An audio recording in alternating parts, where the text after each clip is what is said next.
o caminho que brilha na escuridão. Era uma tarde quente em Cafarnaum, e o vento leve que vinha do mar da Galileia trazia consigo o cheiro de peixe seco e terra úmida. Um grupo de pessoas, pescadores, cobradores de impostos, mulheres com cântaros vazios, se reunia aos pés de um homem cujo olhar parecia tocar a alma. Não havia ali reinos nem exércitos, apenas palavras que caíam como sementes em solo sedento. Bem-aventurados os pobres de espírito, porque deles é o reino dos céus. As mãos calejadas de um velho carpinteiro, sentado entre a multidão, tremeram levemente. Ele conhecia a pobreza não como falta, mas como a humildade de quem sabe que nada possui além da misericórdia. Não era sobre ter pouco, mas sobre reconhecer que até o ar nos pulmões é domingo. E ali, entre o pó da estrada, ele entendeu: a felicidade começa quando deixamos de ser donos para nos tornarmos filhos. 2 dias depois, sob a sombra de uma figueira, uma mulher chorava em silêncio. Seu filho havia morrido ao amanhecer, e as lágrimas queimavam como sal em feridas abertas. Jesus se aproximou, não com palavras ocas, mas com uma verdade que cortava mais fundo que a dor. Bem-aventurados os que choram, porque serão consolados. Ela levantou os olhos, surpresa. Não era uma promessa de que o luto desapareceria, mas de que, no meio dele, haveria um abraço. Que a felicidade não era a ausência de lágrimas, mas a certeza de que, mesmo no vale mais escuro, uma mão segura a nossa. Na praça do templo, um fariseu de túnica impecável observava de longe enquanto Jesus falava aos publicanos. Bem-aventurados os misericordiosos, porque alcançarão misericórdia. O homem franziu o senho. Ele cumpria cada lei, jejuava 2 vezes por semana, mas sua alma estava seca como pergaminho velho. Até que, naquela noite, sonhou com uma balança, de um lado, suas orações perfeitas, do outro, um mendigo a quem nunca havia olhado nos olhos. Ao despertar, entendeu que a felicidade não se mede pelo que se evita fazer de errado, mas pelo amor que se escolhe dar. À beira de um poço em Samaria, uma mulher com reputação manchada baixou o cântaro, envergonhada. Jesus pediu água, e ela, surpresa, tentou esconder as cicatrizes com ironia. Mas ele não viu suas falhas, viu sua sede. Quem beber da água que eu lhe der nunca mais terá sede. Não era sobre saciar a garganta, mas o vazio que nenhum poço do mundo poderia encher. Quando ela correu de volta à cidade, não levava mais um cântaro, mas uma chama. A felicidade é encontrar aquele que conhece todas as nossas histórias e ainda assim nos oferece um novo começo. No alto de uma colina, enquanto o sol se punha em tons de fogo, Jesus olhou para os discípulos exaustos. Vinde a mim, todos os que estáis cansados, e eu vos aliviarei. Pedro, com as mãos cheias de calos e o coração pesado de dúvidas, sentiu algo se quebrar dentro de si. Não era sobre descarregar fardos, mas sobre aprender a caminhar leve ao lado dele. A felicidade, descobriu, não é a ausência de lutas, mas a presença de alguém que as carrega conosco. Na última ceia, entre o pão partido e o vinho derramado, Jesus lavou os pés sujos de traição, medo e negação. Nisto todos conhecerão que sois meus discípulos, se tiverdes amor uns pelos outros. João, o mais jovem, sentiu as lágrimas ardendo. Não eram palavras para um futuro distante, mas um chamado para aquele exato momento. A felicidade se revela quando nos curvamos para servir, quando o amor vence o orgulho, quando o eu se torna nós. No jardim do Getsêmani, enquanto o suor de sangue caía como lágrimas, Jesus sussurrou ao Pai: não seja como eu quero, mas como tu queres. Ali, na rendição mais profunda, estava a chave que nenhum filósofo ou rei havia encontrado. A felicidade não é ter tudo sob controle, mas confiar àquele que segura o universo nas mãos.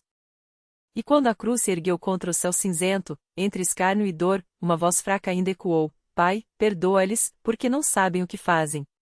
Naqueles lábios rachados, naqueles olhos cheios de graça, o mundo viu o paradoxo final. A felicidade verdadeira não é buscada, mas encontrada quando nos entregamos, quando amamos até doer, quando perdoamos até não fazer sentido, quando vivemos não para nós, mas para algo maior que nós mesmos. E assim, entre o pó de Cafarnaum e a madeira do Calvário, o caminho ficou marcado. Não era uma estrada de ouro, mas de amor. Não uma felicidade barata, mas uma que nasce da verdade, da dor transformada, da vida doada. E quem ousar segui-lo descobrirá, passo a passo, que a alegria não está no destino, mas em caminhar com aquele que é o caminho. O sol se escondeu atrás das colinas como um manto rasgado, e o vento trouxe consigo o cheiro de terra molhada e sangue seco. Os que haviam gritado crucifica-o, agora se dispersavam em silêncio, carregando consigo uma sombra que não compreendiam. Alguns, como o centurião que cravara a lança no lado aberto, sentiram o peso de algo maior do que suas ordens, maior do que o império. Verdadeiramente, este era o Filho de Deus, murmurou, e suas palavras se perderam no ar, mas não no tempo. Maria, a mãe, permaneceu aos pés da cruz, não como quem chora pela perda, mas como quem sabe que o amor não morre. Seu rosto, sulcado por lágrimas que não eram apenas de dor, mas de uma estranha esperança, refletia a luz que se apagava no horizonte. Ao seu lado, João, o discípulo amado, sentia o coração arder não de revolta, mas de uma certeza que ainda não podia nomear. Eis aí tua mãe, dissera-lhe pouco antes. E agora, naqueles olhos que se encontraram, nasceu algo novo, uma família forjada não pelo sangue, mas pela fé. Quando o corpo foi descido da cruz, José de Arimateia, homem rico e secreto no seu amor, ofereceu o túmulo novo talhado na rocha. Nicodemos, que outrora viera à noite para não ser visto, trouxe mirra e aloés, e suas mãos, antes temerosas, agora ungiam aquele que fora rejeitado. A pedra foi rolada, selando a entrada, e o mundo parecia ter dado sua última palavra. Mas a terra não se conforma com a morte quando a vida já a transfigurou. No terceiro dia, antes que o sol rompesse as trevas, Maria Madalena foi ao sepulcro com o coração pesado como chumbo. Encontrou a pedra removida, o túmulo vazio, e os lençóis dobrados com uma precisão que não era de ladrões, mas de quem não tem pressa, porque o tempo já não o aprisiona. Por que buscais entre os mortos aquele que vive? A voz dos anjos ecoou como um sino na madrugada.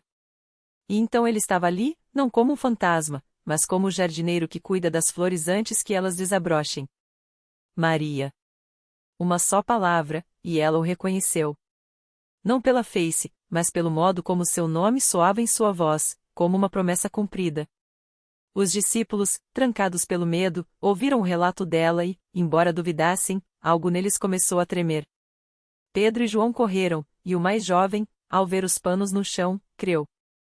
Tomé, o incrédulo, só se ajoelhou quando as chagas lhe foram mostradas, e suas mãos, que exigiam provas, tremularam ao tocar a carne ressuscitada. Senhor meu e Deus meu! E naquelas palavras, a dúvida se tornou adoração. 40 dias depois, no Monte das Oliveiras, ele os abençoou e se elevou, não como quem parte, mas como quem abre um caminho. As nuvens ocultaram, mas os olhos deles já não o buscavam no céu, sabiam que ele estava onde 2 ou 3 se reunissem em seu nome, onde o pão fosse partido, onde o perdão fosse dado. E quando o Espírito desceu como fogo em Pentecostes, não foram línguas de homens que falavam, mas o próprio céu se fazendo entender em cada coração. O caminho continuou. Pedro, que o negara, agora pregava com audácia. Paulo, que o perseguira, escreveu cartas de uma paixão que só o amor explicava. E os simples, os pobres, os esquecidos, encontraram em ele um reino que não era deste mundo, mas que transformava este mundo. Porque a cruz não foi um fim, mas um portal. E a felicidade que nasce dela não é a ausência de dor, mas a presença de aquele que a dor venceu. Quem o segue não caminha para um túmulo vazio, mas para uma mesa preparada, onde o vinho é derramado e o pão é partido, não em memória de uma morte, mas em celebração de uma vida que não tem fim. A mesa estava posta não apenas em Jerusalém, mas em cada aldeia onde a notícia chegava como um vento que não se podia conter. Em Antioquia, os discípulos foram chamados pela primeira vez de cristãos, não como um título, mas como um reconhecimento, eram aqueles que pertenciam a Cristo, como o ramo pertence à videira.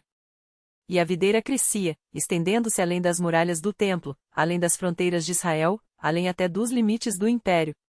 Os que outrora se escondiam agora caminhavam pelas estradas poeirentas, levando consigo não espadas, mas palavras. E essas palavras não eram meros sons, eram sementes. Em Éfeso, um ourives chamado Demétrio viu seu comércio de ídolos de Ártemis ameaçado, não por decretos, mas porque os corações já não se curvavam ao ouro e à prata moldados por mãos humanas.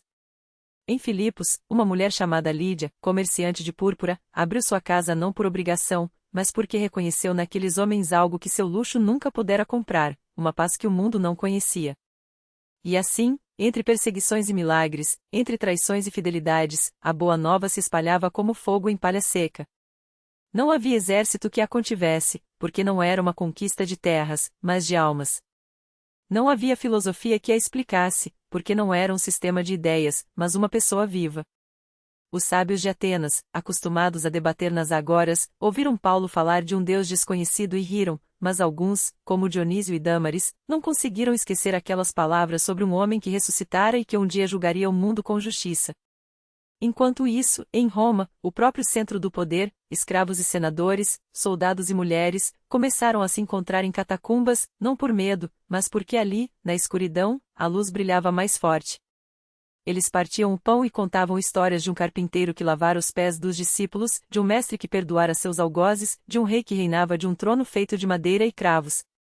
E quando as autoridades os arrastavam para as arenas, muitos iam cantando, porque sabiam que a morte não era um abismo, mas uma porta.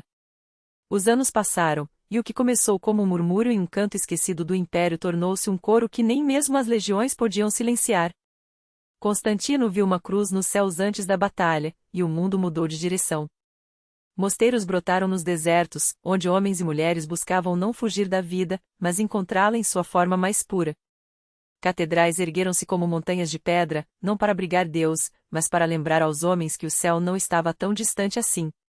E assim, século após século, a história continuou a ser escrita não com tinta, mas com sangue e amor.